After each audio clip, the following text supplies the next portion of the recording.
ప్రియమైన దేవుని బిడ్డలారా, ఆరాధన తలంపులు పంచుకున్నాం. ఎఫెసీయులకు రాసిన పత్రిక 2వ అధ్యాయము 1 నుంచి 5 వచనాలలో దేవుని ప్రేమను తెలుసుకుందాం. మీ అపరాధముల చేతను మీ పాపముల చేతను మీరు చచ్చిన వారై ఉండగా ఆయన మిమ్మల్ని క్రీస్తుతో కూడా బ్రతికించెను. మీరు వాటిని చేయొచ్చు వాయుమండల సంబంధమైన అధిపతిని అనగా అవిధేయులైన వారిని ఇప్పుడు ప్రేరేపించే శక్తికి అధిపతిని అనుసరించి ఈ ప్రపంచ ధర్మము చొప్పున మునుపు నడుచుకుంటుంది. వారితో కలిసి మనమందరము శరీరం యొక్కయు మనసు యొక్కయు కోరికలను నెరవేర్చుకొనుచు మన శరీర ఆశలను అనుసరించి మునుపు ప్రవర్తించుచు కడమవారి వలనే స్వభావ సిద్ధముగా దైవోగ్రతకు పాత్రులమై ఉంటిమి. అయినను దేవుడు కరుణా సంపన్నుడై ఉండి మనము మన అపరాధముల చేత చచ్చిన వారమై ఉండినప్పుడు సైతము మన ఎడల చూపిన తన మహాప్రేమ చేత మనలను క్రీస్తుతో కూడా బ్రతికించెను. కృప చేత మీరు రక్షింపబడి ఉన్నారు. ప్రభునందు ప్రియమైన దేవుని బిడ్డలారా, అపోస్తలుడైన పౌలు, దైవజనుడైన పౌలు ఎఫెసీ సంఘానికి దేవుని ప్రేమ సందేశాన్ని వివరిస్తున్నాడు. దేవుడు ఏమై ఉన్నాడు, మనమేమై ఉన్నాము. మనము పాపులం, దేవుడు పరిశుద్ధుడు. మనము మానవులం, దేవుడు మహిమగలవాడు. ఎవరు ప్రవేశించని అమరత్వములు, ఎవరు ఎక్కజాలని ఎత్తైన స్థలములలో వసించే దేవుడు. మీ అపరాధముల చేత మీ పాపముల చేత మీరు చచ్చిన వారై ఉండగా ఆయన మిమ్మల్ని క్రీస్తుతో కూడా బ్రతికించను. ఎవరితో బ్రతికించినాడు? మన ప్రభువైన యేసుక్రీస్తు వారు. ప్రభువైన యేసుక్రీస్తు తనతో కూడా మనల్ని బ్రతికించినాడు. అపరాధముల చేత పాపముల చేత మనం చనిపోయాం. ఎలా వచ్చింది పాపము?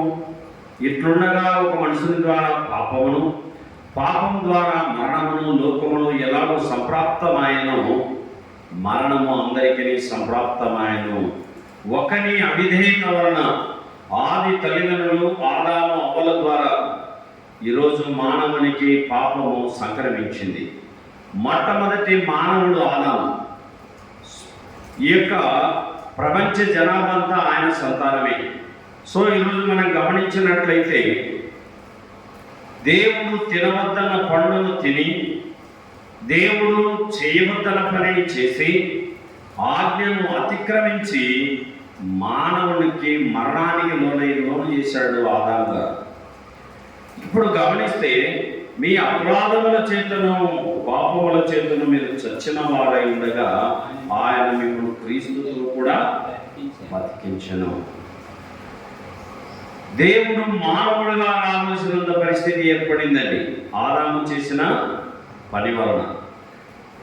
పరలోకములో నుంచి భూలోకానికి దేవుడు తొంగి చూచి పాపములో తినుచు, పాపములో త్రాగుచు, పాపములో జీవిస్తూ, పాపములో మరణిస్తూ పాతాళానికి వెళ్ళిపోతున్న మానవాళిని దేవుడు తేరి చూచి తన సొంత కుమారుణ్ణి, అనగా ఆయనే మానవుడిగా, దేవుడే మానవుడిగా, సృష్టికర్త రక్షణకర్తగా పరమండలాన్ని విడిచి భూమండలానికి వచ్చిన వాడుగా మన ప్రభువైన యేసుక్రీస్తు వారు ఉన్నారు. ఇక్కడ గమనిస్తే 3వ వచనంలో వారితో కలిసి మనమందరము శరీరం యొక్కయు మనసు యొక్కయు కోరికలను నెరవేర్చుకొనుచు మన శరీర ఆశలను అనుసరించి మనకు ప్రవర్తించుచు కడమ వారి వలన స్వభావ సిద్ధముగా దైవోగ్రతకు పాత్రులమైనని. పాపముల చేత చనిపోయిన వారము, అపరాధముల చేత చనిపోయిన వారము దైవోగ్రతకు పాత్రులము. దైవ ఉగ్రతకు పాపమును బట్టి మనము పాతాళానికి వెళ్ళవలసిన వారమై ఉన్నాం. అయితే దేవుడు కృపగల వాడై ఉన్నాయి. ఆయనను దేవుడు కరుణాసంపన్నుడై ఉండి దేవుడు కరుణ చూపించినాడు మన మీద. అయ్యో, నా పిల్లలు పాపములో తిని, పాపములో త్రాగి, పాపములో జీవించి, పాపములో మరణించి ఆరని అగ్నిగుణానికి వెళ్తున్నారని దేవుడు నీయడల నాయడల దయ చూపించి మన కోసము భూలోకానికి దిగి వచ్చిన వాడైగా ఉన్నాడు మన ప్రభు అయిన యేసుక్రీస్తు వారు. ఇక్కడ గమనిస్తే దేవుడు కరుణాసంపన్నుడు అనేది మనకు అర్థమవుతుంది. అపరాధముల చేత చనిపోయిన నిన్ను నన్ను, పాపముల చేత చనిపోయిన నిన్ను నన్ను, దైవ ఉగ్రతకు పాత్రులమైన నిన్ను నన్ను కరుణామయుడు ప్రేమించి మనము మన అపరాధముల చేత చచ్చిన వారమైనప్పుడు సైతము మన ఎడల చూపిన తన మహాప్రేమ చేత ఆయన మనలను క్రీస్తుతో కూడా బ్రతికించను. కృపచేత మీరు రక్షించబడి ఉన్నారు. దేవుడు ఎంత ప్రేమ గలవాడు. మనము మన అపరాధముల చేత చచ్చిన వారమైనప్పుడు దేవుడు మానవుడిగా వచ్చి మన అపరాధాలు తన మీద వేసుకుని మన దోషములను బట్టి ఆయన నలగొట్టబడి మన సమాధానార్థమైన శిక్షను ఆయన శిలువలో మూసి తన రక్తాన్ని మన కోసం కలవరిలో చిందింపబడిన ఆ పరిశుద్ధ రక్తముతో నిన్ను నన్ను కడిగి దేవుడు తన బిడ్డలుగా నిన్ను నన్ను చేసుకున్నాడు. 106వ కీర్తన 6లో దావీదు రాసిన కీర్తనలు 106వ కీర్తన 6వ వచనంలో, మా పితరుల వలన మీరు పాపము చేసేటివి, దోషములు కట్టుకొని భక్తిహీనులమైతిని. మొదటిగా పాపముల చేత చనిపోయిన వారము, రెండవదిగా అపరాధముల చేత చనిపోయిన వారము, మూడవదిగా దైవోగ్రతకు పాత్రులము, నాలుగవదిగా భక్తిహీనులము. మా పితరుల వలనే మేము పాపము చేసితిమి, దోషములు కట్టుకొని భక్తిహీనులమైతిమి. ఏం కట్టుకున్నాం మనం? దోషాలు, పాపాలు ఒడిగట్టుకున్నాం. రోజుకు ఒక అబద్ధం ఆడితే నెలకి ఎన్ని అవుతాయి? 30. రోజుకు తిట్టు దిగితే నెలకి ఎన్ని తిట్లు అవుతాయి? 30. రోజుక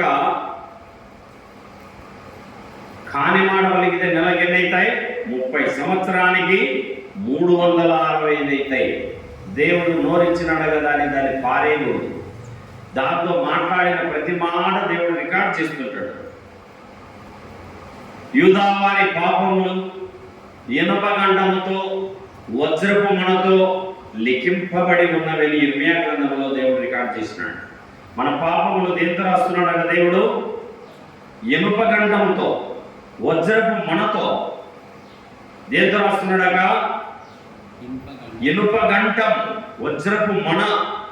దాంతో ప్రతిదీ మన నోటి నుండి వచ్చిన ప్రతి మాట, ప్రతి ఆలోచన, ప్రతి ఒక్క దోషాన్ని రికార్డ్ చేస్తున్నాడు. నెహెమ్యా అన్నాడు, నా దోషములు ఆకాశము కండుచున్నవి అన్నాడు. దావీదు అన్నాడు, నా దోషములు నా తల వెంట్రుకలకు మించి ఉన్నవి అన్నాడు దావీదు రాజు. తల వెంట్రుకలు మనిషికి 1,00,000 వెంట్రుకలు ఉంటాయి. 1,00,000కు మించి ఉన్నాయట మన దోషాలు. మన పాపములు ఆకాశానికి అంటుతా ఉన్నాయి.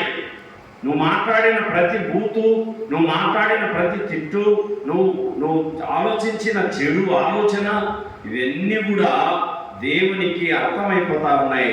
అవి ఆకాశానికి అంటుతా ఉన్నాయి. కాబట్టి అదే 106వ కీర్తన 45వ వచనంలో, వారిని తలంచుకొని ఆయన తన నిబంధనలు జ్ఞాపకం చేసుకునను, తన కృపాబాహుల్యమును బట్టి వారిని కరుణించెను. యేసు ప్రభు ఏం చేసినాడు? కృపాబాహుల్యమును బట్టి కరుణించినాడు దేవుడు. అదే 103వ కీర్తన 12వ వచనం, పడమటికి తూర్పు ఎంత దూరమో ఆయన మన అతిక్రమములను పాపములను మనకు అంత దూరపరచి ఉన్నాడు. తండ్రి తన కుమారుని జాలిపడినట్లు యెహోవా తన యందు భయభక్తులు గల వారి యెడల జాలిపడును. ఏం పడుతున్నాడు? జాలి అన్నాడు దేవుడు. నిజంగా మన పాపాలు, మన దోషాలు, మన అతిక్రమాలు, మన యొక్క దేవునికి దుఃఖాన్ని కలిగించే కార్యక్రమాలని దేవుడు కౌంట్ చేసి దాన్ని బట్టి మనల్ని శిక్షిస్తే మనము భూమి మీద ఉన్నాం. దేవుడు కరుణామయుడై, కరుణాసంపన్నుడై కరుణ చూపినాడు మీ మీద. ఏం చూపినాడమ్మా?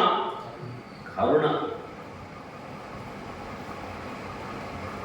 రండి, దేవుని వాక్యము మత్తయి సువార్త 24:30. మత్తయి 24:30.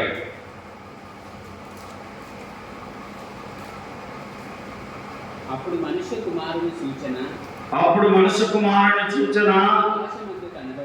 ఆకాశమందు కనబడును. అప్పుడు మనుష్య కుమారుడు ప్రభావముతోను మహామహిమతోను ఆకాశ మేఘారూఢుడై వచ్చుట చూచి భూమి మీద ఉన్న సకల గోత్రముల వారు రొమ్ము పట్టుకొందురు. ఇక్కడ దేవుడు ఒక దినం వస్తాడు, సకల మానవానికి తీర్పును తీరుస్తాడు. యేసు ప్రభువును నమ్మిన మనము, మారు మనసు పొందిన మనము, యేసు ప్రభు శిలువలో చిందించిన రక్తము ద్వారా కడగబడిన మనము, కృప ద్వారా రక్షించబడిన మనము మినహాయించి మిగిలిన వారిని ఏం చేస్తాడు? ఆయన అగ్నిగంధక మండగుండంలో పడవేస్తాడు. కాబట్టి ఇక్కడ గమనిస్తే సకల గోత్రముల వారు రొమ్ము కొట్టుకుంటారట. ఏం కొట్టుకుంటారు? సకల గోత్రముల వారు రొమ్ము కొట్టుకుంటారట. అయ్యో అయ్యో అయ్యో, మా దోషములు మన తల వెంట్రుకలు మించిపోయినాయి. మేము ఇష్టానుసారంగా మా శరీరం యొక్కయు మనసు యొక్కయు మేము కోరిక నెరవేర్చుకోవచ్చు. దేవుని భయం లేకుండా, దేవుని సన్నిధి లేకుండా, ఆయన రక్తంలో కడగబడకుండా, ఎన్నిసార్లు స్వార్థ విన్నా మనము మారు మనసు పొందకుండా, ఆయన ప్రేమను అర్థం చేసుకోకుండా జీవించాలని చెప్పి సకల గోత్రాల వారు ఏం చేసుకుంటారు? బాదుకుంటారట. రొమ్ములు బాదుకుని అయ్యోని తలడిల్లుతారట. కాబట్టి కొలొస్సై 1:13 పౌలు కొలొస్సీయులకు రాసిన పత్రిక 1వ అధ్యాయము 13వ వచనములో ఆయన మనలను అంధకార సంబంధమైన అధికారముల నుండి విడుదల చేసి తాను ప్రేమించిన తన కుమారుని యొక్క రాజ్య నివాసులనుగా చేసెను. ఎక్కడి నుంచి విడుదల చేసినాడు మనల్ని? పాపము నుండి, శాపము నుండి, అపరాధముల నుండి, దైవోగ్రత నుండి విడుదల చేసినాడు.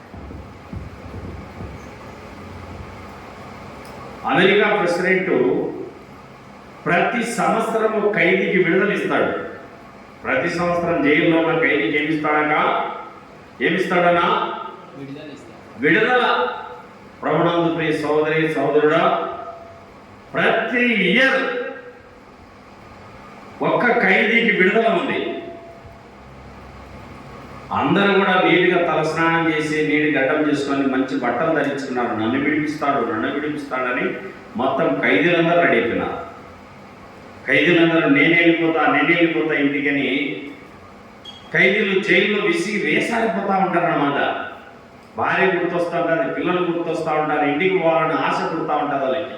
అందరికీ ఆశ పుట్టింది, ఈ ప్రెసిడెంట్ నన్ను వదిలిపెడతాడు అని అందరూ అడిగినా ఒక్కొక్క సెల్ దగ్గరికి వెళ్ళి అడుగుతున్నాడు, అయ్యా ఎందుకు వచ్చావు నువ్వు జైలుకు, ఏమి నీ కారణం ఏమి చెప్పండి అంటే, అయ్యా నేను ఏ దోషం పెరగనయ్యా, నేను ఏ తప్పిదం చేయలేదయా, న్యాయంగా నన్ను తీసుకొచ్చేసారయ్యా అని అన్నాడు. ఓకే డన్, అలా ఉండను అని మళ్ళీ పక్క సెల్కి వెళ్ళాడు.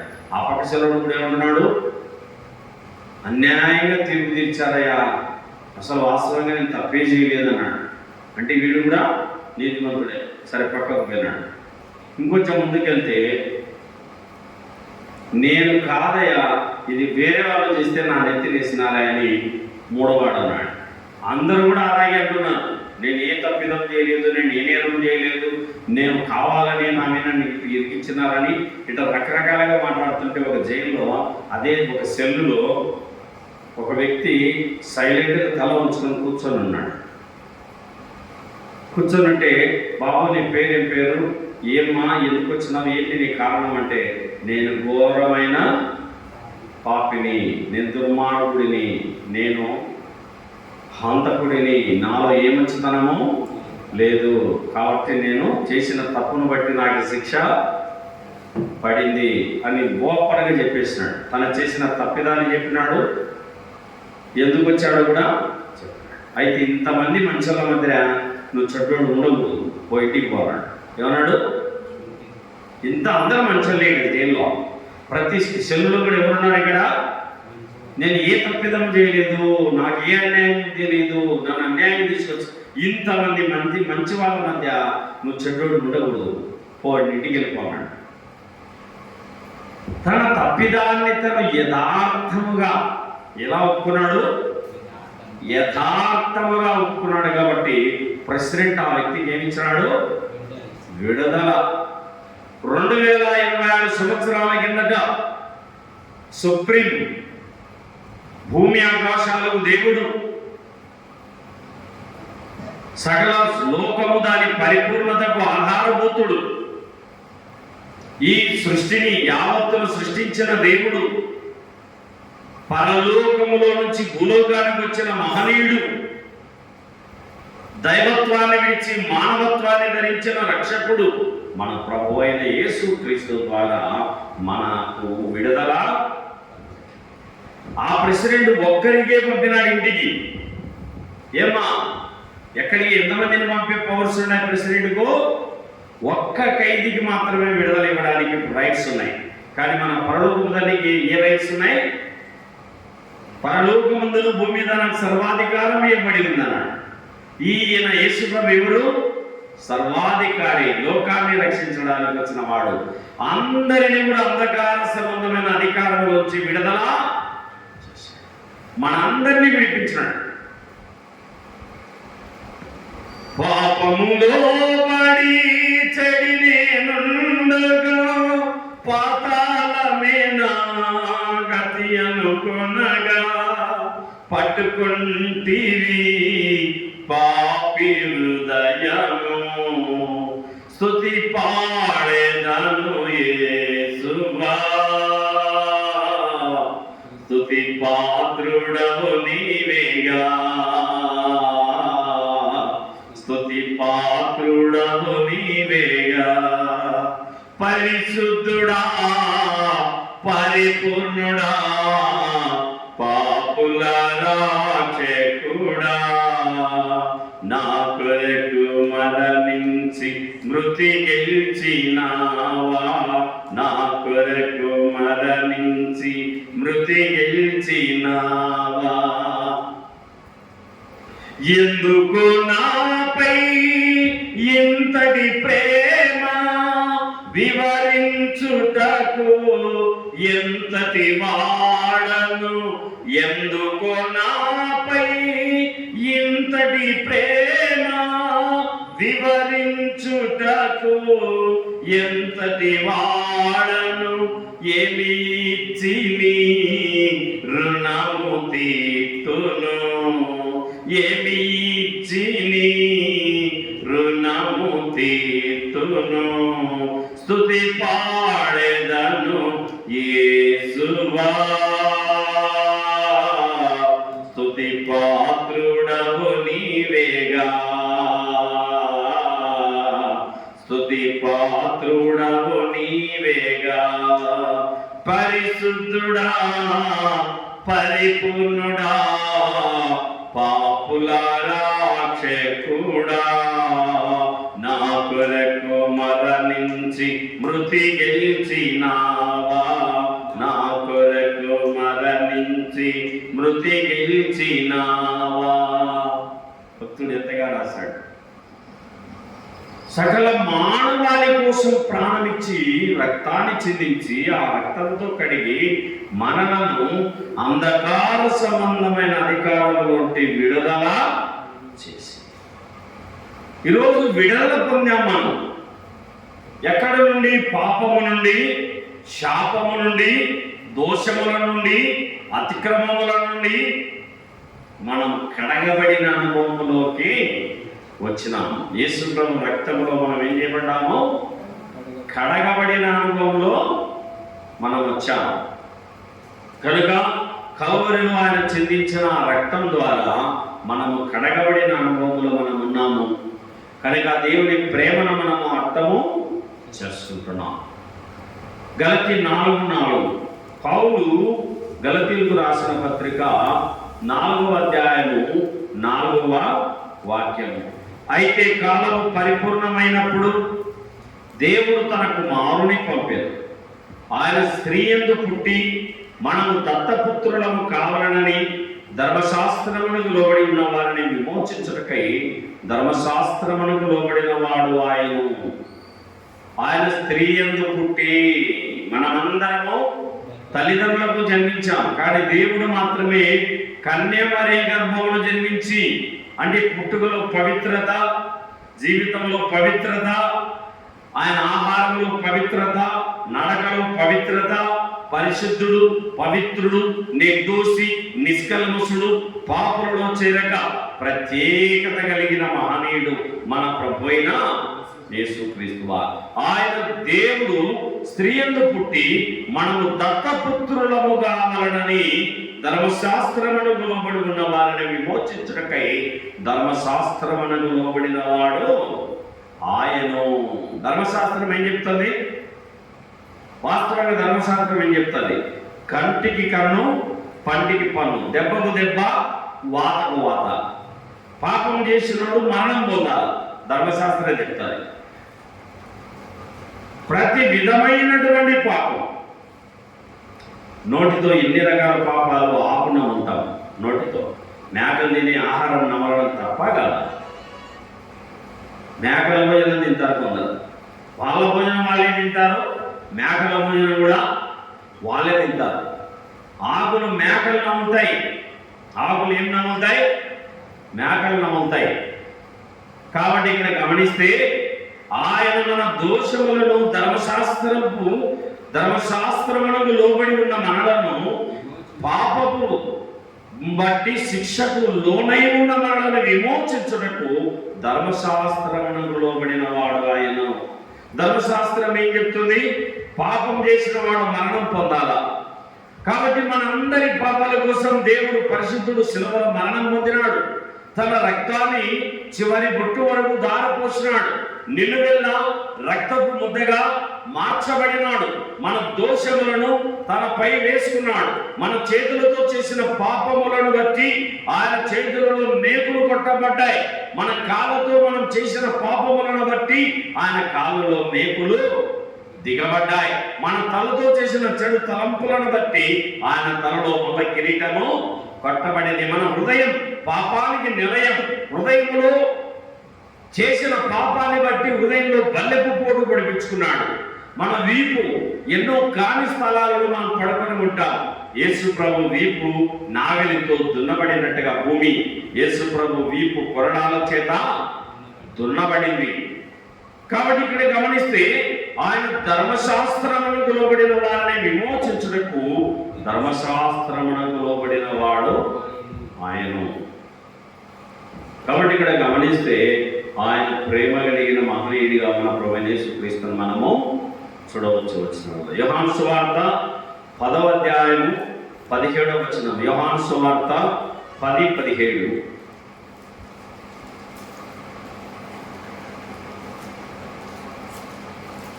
యోహాను సువార్త 10వ అధ్యాయము 17వ వచనం. నేను దాన్ని మరలా తీసుకున్నట్లు నా ప్రాణము పెట్టుచున్నాను, ఇందువలననే నా తల్లి నన్ను ప్రేమించుచున్నాడు. ఎవడును నా ప్రాణం తీసుకున్నాడు, నా అంతటా నేనే దాన్ని పెట్టుచున్నాను. దాన్ని పెట్టుటకు, ప్రాణాన్ని పెట్టుటకు నాకు అధికారం కలదు, ప్రాణం తిరిగి తీసుకోవడానికి నాకు అధికారం కలదు. నా తండ్రి వలన ఈ ఆజ్ఞ పొందితిని. ప్రాణం పెట్టుటకు అధికారం ఉంది, ప్రాణం తీయటకు కూడా ప్రభువైన యేసుక్రీస్తు వారికి ఏముంది? అధికారం ఉంది. నా అంతటా నేనే నా ప్రాణాన్ని పెడుతున్నాను అన్నాడు యేసుప్రభు. మనందరి కోసం తనకు తానుగా అర్పణముగా బలిగా అప్పగించుకున్నాడు. క్రీస్తు మిమ్మల్ని ప్రేమించి పరిమళ వాసనగా ఉండటకు ఆయన మన కొరకు తన్ను తాను అర్పణముగాను బలిగాను అప్పగించుకున్నాడని ఎఫెసీ పత్రిక 5వ అధ్యాయం 2వ వచనంలో చూస్తున్నాం. క్రీస్తు మిమ్మల్ని ప్రేమించి, యేసుప్రభువు నిన్ను ప్రేమించి ఏమైపోయాడు? అర్పణమైపోయాడు. అర్పణం. శిలువలో తన ప్రాణాన్ని అర్పించినాడు. శిలువలో తన రక్తాన్ని చిందించినాడు. కలవరి శిలువలో నిలువెల్ల రక్తపు ముద్దగా మార్చబడినాడు. సకల మానవాళి రక్షణ కొరకై తన ప్రాణాన్ని పణముగా పెట్టినాడు. కలువరి ప్రియుడా సిలువలో నాత వెలలేని నీ ప్రేమకే వందనం. ఒక పాపాత్మురాలు రాసింది పాట. ఒక సాకలి కుటుంబం నుంచి ప్రభువుని నమ్ముకొని మారు మనసు పొందినటువంటి ఒక సహోదరి రాసిన పాట ఇది. కలువరి ప్రియుడా సిలువలో నాత వెళ్ళలేని నీ ప్రేమకే వందనం. నా పాప పడకలే నీ ప్రక్కలో నా బల్లెము పోటు బిగించెనా. నా పాప పడకలే నీ ప్రక్కలో నా బల్లెము పోటు బిగించెనా. నా కళ్ళ చేతులతో నే చేసిన పాపమే నీ కళ్ళ చేతులలో నీకు బిగించెనా. నా కళ్ళ చేతులతో నే చేసిన పాపమే నీ కళ్ళ చేతులలో మీకు బిగించెనా. కలువరి ప్రియుడా సిలువలో నాత వెలలేని నీ ప్రేమకే వందనం. ఇంత బాగా రాసింది తల్లి. స్థానానుసారంగా బ్రతికిందట. పాపముల చేత అపరాధం చేత ఏం చేయబడింది? చచ్చిపోయింది. చిన్న పెద్ద తారతమ్యం లేకుండా విచ్చలవిడిగా పాపం చేసింది. వాడు చిన్నోడా పెద్దోడా అని సంబంధం లే, కంటికి నచ్చితే పాపం చేయడం. అలాంటి భయంకరమైనటువంటి స్త్రీ సువార్త వినింది, యేసు ప్రభువును రక్షకుడిగా అంగీకరించింది. కలవరిలో చిందించిన రక్తం ద్వారా ఆమె దోషములను ఏం చేసుకున్నామే? శుద్ధి చేసుకుని మారు మనసు పొంది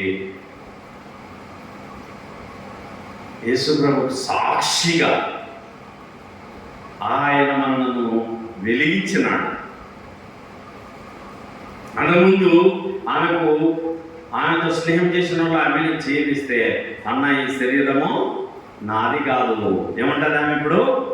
అన్న ఈ శరీరం నాది కాదన్న, యేసు ప్రభు రక్తంతో కడగబడింది, ఈ దేహం నాది.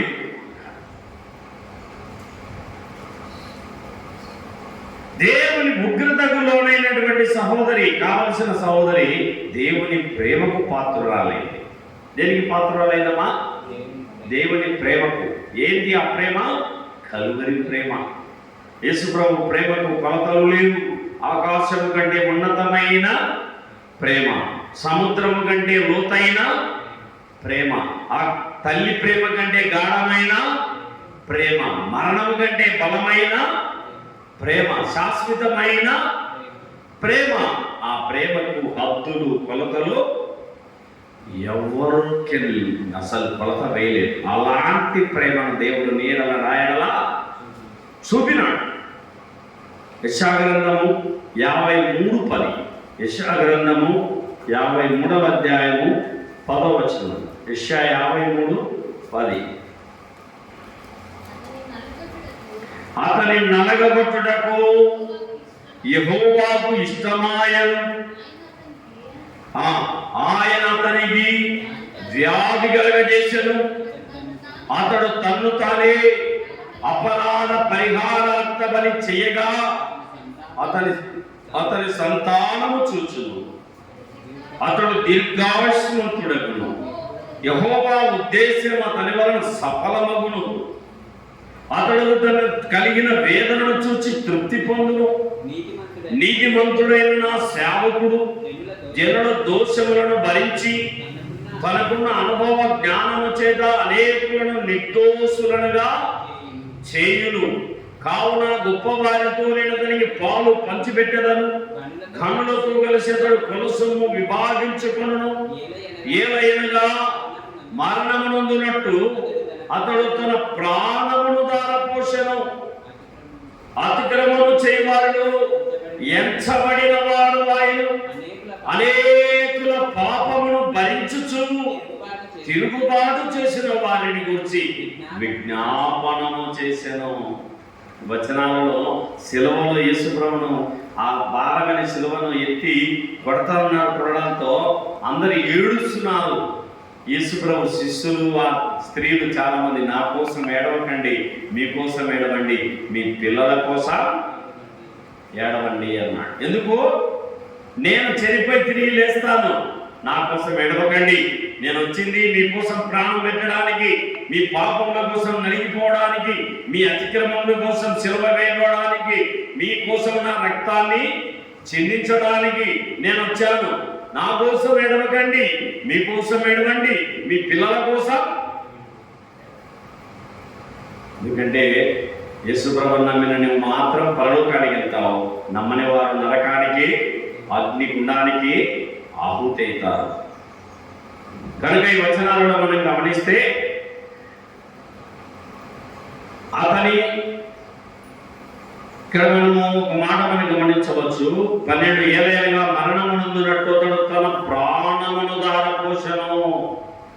అనేకుల పాపమును భరించుచు. యేసుప్రభు ఎందరి పాపాలను భరించినాడు? సకల మానవుల పాపాలను భరించినాడు. భరించడం అంటే భరించడం, నా కోసం నీ కోసం కూచిపడడం. ఆ దెబ్బలు నా బిడ్డలు తినలేరు, ఆ ముళ్ళగిరలతో కొడితే నా బిడ్డలు తక్కలేరు, ఆ కొరడాతో కొడితే నా బిడ్డలు ఓర్చుకోలేరు, మేకులు చేతులు కొడితే తక్కలేరు, కాళ్ళలో మేకులు కొడితే తక్కలేరు. ఆ మేకులు నాకు కొట్టండి, ఆ ముళ్ళగిరడం నా తలలో పెట్టండి, ఆ పల్లెం నా గుండెల్లో పొడవండి. జామీను పడమంటారు దీన్ని. ఏమంటారు? పూచి, నీకోసం నా బిడ్డల మొదలు నన్ను శిక్షించండి అని. అనేకుల దోషములను ఆయన భరించాడు, అనేకులను నిర్దోషులుగా చేశాడు అనే మాట 11వ వచనంలో కనబడుతుంది.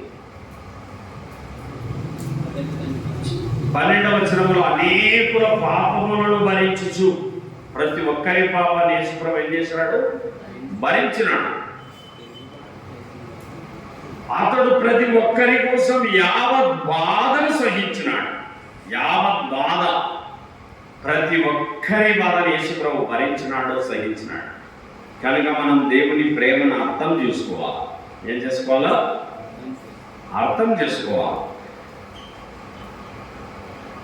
ఆనాటి యూదులే నిన్ను చంపిరనుకొంటి, ఆనాటి యూదులే నిన్ను చంపిరనుకొంటి,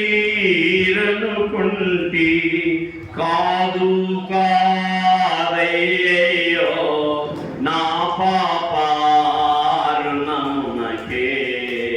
కాదు కాదయ్యో నా పాపారుణమునకే,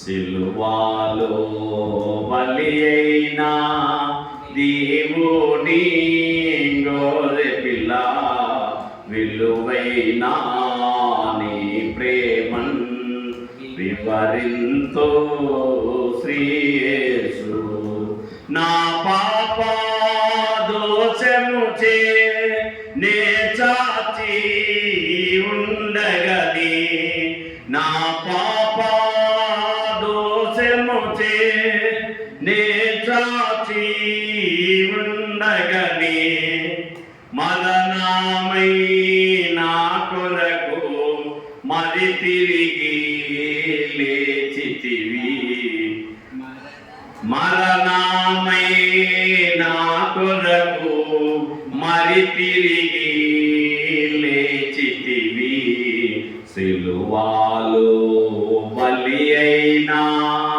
దేవుని గొర్రె పిల్ల, విలువైనా నీ ప్రేమన్ వివరింతో శ్రీయేసు.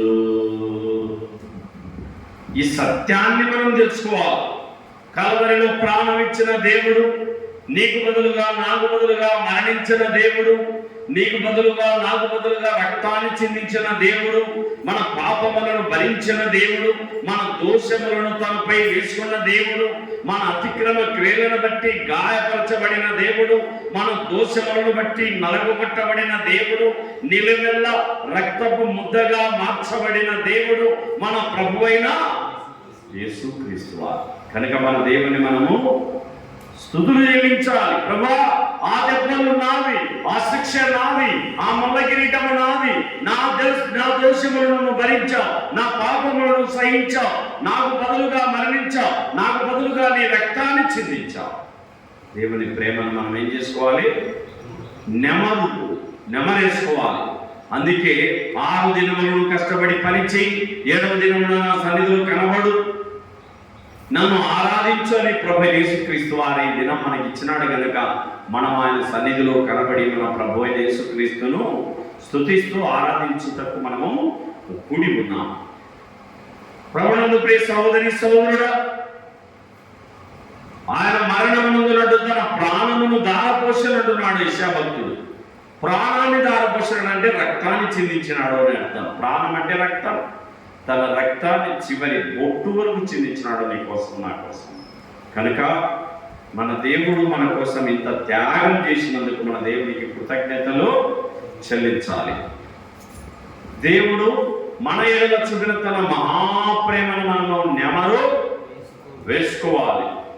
దేవుని సన్నిధిలో ఆయన చేసిన త్యాగాన్ని, అడ్రస్ రాసుకోవడానికి ఎవరైనా పెన్ ఇస్తే థ్యాంక్ చెప్తావు, బస్సులో కూర్చోవడానికి సీట్ ఇస్తే థ్యాంక్ చెప్తావు,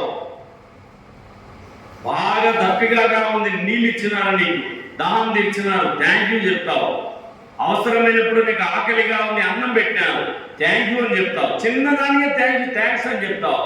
నీకోసం పరలోకం విడిచి భూలోకానికి వచ్చి సిలువనెక్కి రక్తం కార్చి మరణించి చనిపోయి సమాధి చేయబడి తిరిగి లేచి పరలోకం తండ్రి దగ్గరికి వెళ్ళి నిత్య నివాసాలు సిద్ధం చేసి తనుండే స్థలంలో నీవు ఉండులాగా మరణా రాబోతున్న దేవునికి మనము దేవునికి కృతజ్ఞతలు చెల్లించాలి. అట్టి కృపను దేవుడు మనకు దయచేయును గాక.